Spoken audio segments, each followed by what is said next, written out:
கனடாவினுடைய குடியுறவு அமைச்சர் சர்வதேச மாணவர்களினுடைய எண்ணிக்கையை கட்டுப்படுத்துவதற்காக கனடாவில் உள்ள மாகாணங்களுக்கு அழைப்பு விடுத்திருக்கிறார்.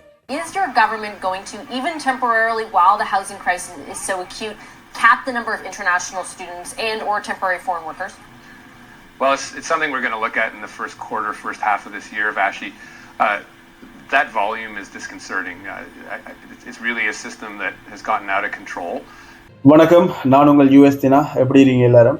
இன்றைக்கு என்ன பார்க்க போறோம்னு சொன்னா, கனடாவினுடைய குடியுறவு அமைச்சர் மிஸ்டர் மார்க் மில்லர் என்ன சொல்லியிருக்காருண்டா, இந்த சர்வதேச மாணவர்களுடைய எண்ணிக்கை, அதாவது கனடாவிற்குள் வரவிருக்கின்ற சர்வதேச மாணவர்களுடைய எண்ணிக்கையை பெருமளவால குறைக்க போவதாக அறிவிச்சிருக்கிறார். இந்த வீடியோ தான் நாங்கள் பார்க்க போறோம். வீடியோ ஸ்கிப் பண்ணா ஃபுல்லா பாருங்க, நிறைய விஷயம் சொல்ல போறேன்.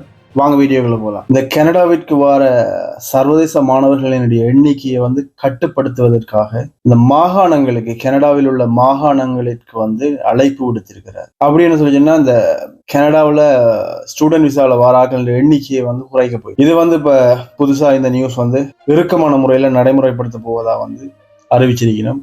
பொதுவா கனடாவை பொறுத்த வரைக்கும் எல்லாரும் வரவேணும்னு தான் ஆசைப்படுவீங்க. அதன் அடிப்படையில ஆரம்ப காலத்துல, அதாவது ஆரம்ப காலம்னு சொல்லிச்சுன்னா 1 வருடம் 2 வருடத்திற்கு முன்பு கனடாவுக்குள்ள நாங்கள் நிரந்தர குடியுரிமையை எடுக்க வேணும்னு சொல்லிச்சுன்னா உள்நுழைய வேண்டும். அங்க அகதி அந்தஸ்து, அதாவது அங்க தஞ்சம் கேட்க வேணும். எங்களுக்கு நாட்டுல பிரச்சனைன்னு சொல்லி தஞ்சம் கேட்டு அதுல ஓகே ஆயிடுச்சுன்னா உங்களுக்கு PR கிடைக்கிற வாய்ப்பு. இந்த அடிப்படையில தான் கூடுதலான ஆட்கள் கனடாவிற்குள்ள உள்நுழைந்தார்கள். அதன் அடிப்படையில பார்க்க அது நிறைய காசுகளை போட்டு காசுகளை இழந்து தான் அந்த முறையை நடைமுறைப்படுத்தி ஏதோ ஒரு விதத்துல தப்பி போயிடணும்னு சொல்லி கனடா நாட்டுல வாழணும்ன்ற ஒரு ஆசையில வரியினம் இல்லாரு. அதோட சில பேர் உயிராபத்து, அதாவது அவங்களுடைய நாட்டுல இருக்கிற உயிராபத்தின் அடிப்படையில இங்க தஞ்சம் கேட்டு தங்களுடைய வாழ்க்கையை வாழ்ந்தவர். இதுல சில ஆட்கள், அதாவது சிலர் படிக்கக்கூடிய தகமையுடைய ஆட்கள், இவையில எடுத்து பார்த்தோம்னு சொல்லிச்சுன்னா ஸ்டூடெண்ட் விசா ஏஜென்சி மூலமும் நடைபெற்று கொண்டிருக்கிறது. தாங்களும் சுயமாக விண்ணப்பம் செய்து சில பேர் இருக்கு. இந்த ஸ்டூடெண்ட் விசால ஒரு நேர்த்தியான முறையில, ஒரு நேர் வழியில சில பேர் பலர் அந்த விசாவை பெற்றுக்கொண்டு நாட்டுல கல்வி கற்று, கனடா நாட்டில் கல்வி கற்று பின்பு அது தொடர்பான வேலையை எடுத்து அது தொடர்பான குடியுரிமைகளையும் பெற்று, அந்த காலகட்டத்துல அந்த குடியுரிமைன்றது ஒரு குறிப்பிட்ட ஆட்களை தான் நாங்க கொடுத்து கொண்டிருந்தது. அதாவது இந்த ஸ்டூடெண்ட் விசால வர்றவங்களுக்கு இந்த குடியுரிமை அந்தஸ்து குறிப்பிட்ட ஆட்களே கொடுக்கப்பட்டது. அதன் அடிப்படையில அந்த ஸ்டூடெண்ட் விசாவுக்கு வர்ற ஆட்களுடைய எண்ணிக்கை ஒரு குறிப்பிட்ட அளவு தான் இருந்தது அதோட ஒப்பிட்டு பார்க்க. ஆனால் இப்ப அதனுடைய எண்ணிக்கை பல மடங்காக அது 2010ஆம் ஆண்டு 12ஆம் ஆண்டு கால பகுதியில இருந்த எண்ணிக்கைக்கும் 2020, 21, 23ஆம் ஆண்டு காலப்பகுதியில் இருக்கிற எண்ணிக்கைக்கும் இடையிலான வித்தியாசங்கள் பல மடங்குகள் அதிகரித்திருக்கு. இந்த நடவடிக்கையை கட்டுப்படுத்துவதற்காக கனடாவினுடைய குடிவரவு அமைச்சர் மார்க் மில்லர் அனைத்து கனடாவினுடைய மாகாணங்களுக்கும் அழைப்பு விடுத்திருக்கிறார். இந்த சர்வதேச மாணவர்களின் எண்ணிக்கையை குறைக்க போவதா, அதற்கு ஒத்துழைப்பு தருமாறு. கனடா மாணவர்களை அதாவது கனடாவிற்கு வர இருக்கின்ற சர்வதேச மாணவர்களை குறைப்பது எங்களுக்கு கவலை அளிக்கின்றது என்றும், ஏன் அதை நாங்கள் குறைக்கிறோம் என்று சொல்லி சொன்னாலாம், அந்த கனடாவில் இருக்கிற மாகாணங்கள், சில மாகாணங்கள் அந்த ஸ்டூடெண்ட்ஸ் விசா கொடுக்குற அந்த வரையறையை கட்டுப்பாட்டுக்குள்ள வச்சிருக்கேன் இல்லையா. அவை கொடுக்குற ஸ்டூடெண்ட்ஸ் விசா என்ரியல் நிறைய கொடுக்குறபடியால தங்களால அந்த ஸ்டூடெண்ட் விசாவினுடைய எல்லைகளை கட்டுப்படுத்த முடியாம இருக்கு. அதாவது குறிப்பிட்ட காலத்துல இருந்த எண்ணிக்கையின் அடிப்படையிலையும் இப்ப இருக்கிற எண்ணிக்கையின் அடிப்படைக்கும் ஸ்டூடெண்ட் விசா மாணவர்களுடைய வருகை கூடுதலாக இருக்குன்னு சொல்லி இந்த தகவலை செய்தியாளர்களிடம் இவர்கள் தெரிவித்திருக்கிறார்கள். 2022ஆம் ஆண்டு கனடாவினுடைய மாணவர்களின் எண்ணிக்கை, அதாவது சர்வதேச மாணவர்களின் எண்ணிக்கை அதாவது 800,000 பேர் தான் கனடாவிற்குள்ள இருந்திருக்கணும். அதே கடந்த வருடம் 2023ஆம் ஆண்டு 9 லட்சம் மாணவர்கள் கனடாவிற்குள்ள, அதாவது ஸ்டூடெண்ட் விசா அடிப்படையில வந்தார்கள் எண்ணிக்கை அப்படி இருந்திருக்கு. அதனுடைய கணக்கெடுப்பு, மொத்த கணக்கெடுப்பு இது கடந்த 10 வருடத்திற்கு முதல், அதாவது 2012ஆம் ஆண்டு 13ஆம் ஆண்டு காலப்பகுதியில சுமார் 2,75,000 பேர் தான் கனடாவிற்குள்ள ஸ்டூடெண்ட் விசாவின் அடிப்படையில அந்த மாணவர்களின் எண்ணிக்கை இருந்தது. இதை இப்ப பார்க்க குறிப்பிட்ட ஒரு 3 மடங்கு 4 மடங்கு வளர்ச்சி வீதம் கூடியிருக்கு இந்த 2023ஆம் ஆண்டு காலம். இது கிட்டத்தட்ட நாட்டினுடைய 4 மடங்கு வளர்ச்சின்னு சொல்லி சொன்னா அது அதிகூடிய மாணவர்களின் எண்ணிக்கை உள் வழங்கப்படுறது. இது உள்வாங்கப்பட்டோம்னு சொல்லிச்சுன்னா இவர்களுக்குரிய வேலை வாய்ப்புகள் நிறைய விதமான பிரச்சனைகளை வந்து கனடா அரசாங்கம் வந்து எதிர்கொள்ளிருக்கு. இதன் அடிப்படையில வந்து குறைப்பை வந்து மேற்கொள்ள போவதாக வந்து அவர் அறிவிச்சிருக்கிறார். இந்த அறிவிப்பு வந்து சகல மாகாணங்களுக்கும் இடையிலான அறிவிப்பா வந்து விடுத்திருக்கிறார். இதை வந்து ஏற்றுக்கொள்ள வேண்டும் சொல்லி. கனடாவை பொறுத்த வரைக்கும் கனடாவினுடைய கல்வி மற்றும் 2ஆம் நிலை கல்வி இவை அனைத்தும் வந்து அதோட வந்து அந்த ஸ்டூடெண்ட் விசா, அதாவது கனடாவினுடைய சர்வதேச மாணவர்களுடைய கல்வி அனைத்தும் இந்த மாகாணங்களின் அடிப்படையில் தான் இருக்குது. அதாவது ஒரு மாணவர் வந்து விண்ணப்பிக்கை வந்து இந்த மாகாணத்துல விண்ணப்பிச்சு அந்த மாகாணம் வந்து தான் அதனுடைய முடிவை கொடுக்க போகுது.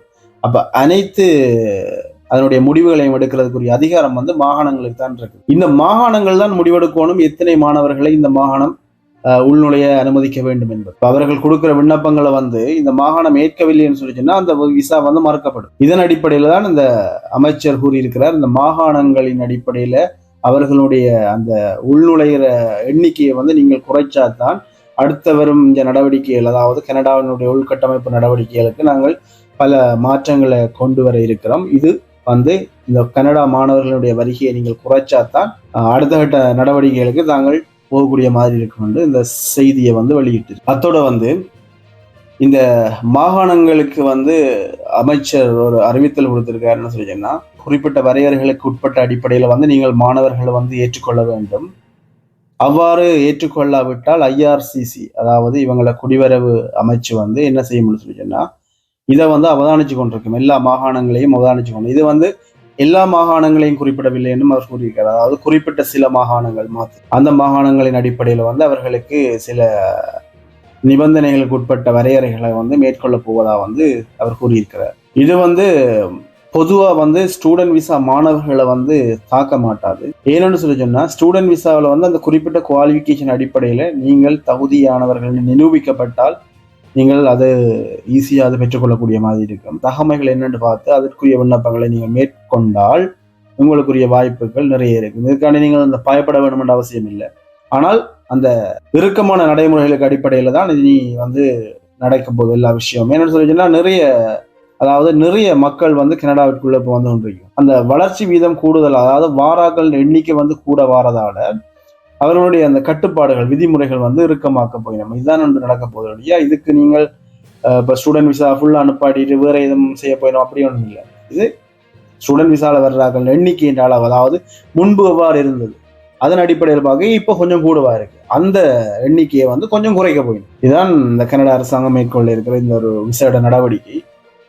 அடுத்த விஷயம் என்ன சொல்றாருன்னா, இந்த போலியான ஆவணங்களை சமர்ப்பித்து ஸ்டூடெண்ட் விசாவுக்கு அப்ளை பண்ணி எடுக்கிறார்கள் எண்ணிக்கையை வந்து இப்படியான செயற்திட்டங்கள் நாங்கள் மேற்கொள்றதால வந்து இதை வந்து குறைக்க முடியும், இதை வந்து தவிர்க்க முடியும் என்று சொல்லியிருக்காரு. என்னென்னு சொல்லிச்சேன்னா, ஒரு ஸ்டூடெண்ட் விசான்னு சொல்லிச்சேன்னா அதுக்குரிய சகல டாக்குமெண்ட்ஸும் சரியா இருக்கணும். அந்த டாக்குமெண்ட்ஸை வந்து நாங்கள் போலியாவோ அல்லது அதை வந்து ஒரு வேறு எதுவும் வழிமுறையில் நாங்கள் பெற்றுக்கொண்டு அதை விண்ணப்பிக்கும் போது அது வந்து அங்கே அவர்கள் மூலமாக அறியப்பட்டால் வந்து அந்த விண்ணப்பம் நிராகரிக்கப்படும்.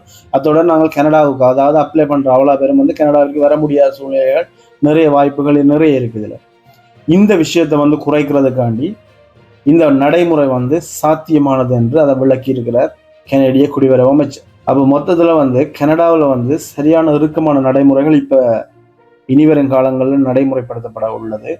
இது நடைமுறைப்படுத்தப்பட்டால் பல பிரச்சனைகளுக்கு தீர்வுகள் கிடைக்கலாம். சில வேளை நம்பிக்கையானவர்கள், நன்கு படித்தவர்கள், படிக்க இருக்கின்றவர்கள் அவர்களை வந்து கனடாவிற்கு உள்வாங்கக்கூடிய ஒரு நிறைய சந்தர்ப்பங்கள் வந்து கனடா அரசாங்கம் மேற்கொண்டிருக்கும். அதோட இறுதியா இந்த 2023 டிசம்பர் மாதத்துல வந்து கனடா அரசாங்கம் அறிவிச்சிருக்குன்னு சொல்லிச்சுன்னா, அதாவது கனடா ஸ்டூடெண்ட் விசாவுக்கு விண்ணப்பிக்கிறார்களுடைய வாழ்க்கை செலவு, அதாவது ஷோ மணியை காட்டுறதுக்கு வந்து எவ்வளவு காசு இருக்குன்னு முதல் வந்து ஒரு $10,000 காட்டலாம்னு சொல்லியிருந்தது. இப்போ வந்து அதை ரெட்டிப்பாக்கி இருக்கணும், அதை 2 மடங்கு அதிகரிச்சிருக்கணும். அதாவது 10,000 காட்டினாங்க வந்து 20,000 காட்டணும்னு சொல்லி. இது வந்து கனடாவினுடைய இப்போதைய வாழ்க்கை செலவின் அடிப்படையில் வந்து இந்த காசு கட்டாயம் வேணும் என்பது வந்து அவ உறுதியா இருக்கணும். என்ன சொல்லிச்சுன்னா, இப்போ வந்து வாழ்க்கை செலவு வந்து நிறைய கூடுதலான எக்ஸ்பென்சிவ், அதாவது நிறைய காசு நாங்கள் செலவழிச்சு அங்கே இருக்க வேண்டிய சூழ்நிலை இருக்கு. எல்லா விதமான ரெண்டுகள்ல இருந்து உணவுகள்ல இருந்து எல்லாம் கூடிக்கொண்டு போகுது. இதன் அடிப்படையில் வந்து இந்த செலவு வந்து நீங்கள் தாக்கு பிடிக்கக்கூடிய வகையில இருக்கும். அதாவது ரெட்டிப்பாக்கினா தான் இந்த செலவு வந்து உங்களுக்கு இருக்கும், கண்ட்ரோல் பண்ணக்கூடியமாக இருக்கும் என்று சொல்லி அவர்கள் இந்த அறிவித்தலையும் இதில் சொல்லியிருக்கிறார். ஸோ இனி வந்து அந்த ஷோ மணி காட்டைக்க இப்போ நாங்கள் $10,000 காட்டினா $20,000 காட்டுறோம். அதாவது உங்களுடைய செலவு, படிப்பு செலவை நான் சொல்லலை, உங்களுடைய செலவு. ஓகே, மீண்டும் அடுத்த காணொளியில் சந்திப்போம். என்னுடைய வீடியோவை சப்ஸ்கிரைப் பண்ணாங்க, சப்ஸ்கிரைப் பண்ணிக்கொள்ளுங்க, லைக் பண்ணுங்க, கமெண்ட் பண்ணுங்க, ஷேர் பண்ணுங்க, பக்கத்தில் இருக்க பெல் ஐக்கனையும் அடிச்சு விடுங்க. நன்றி.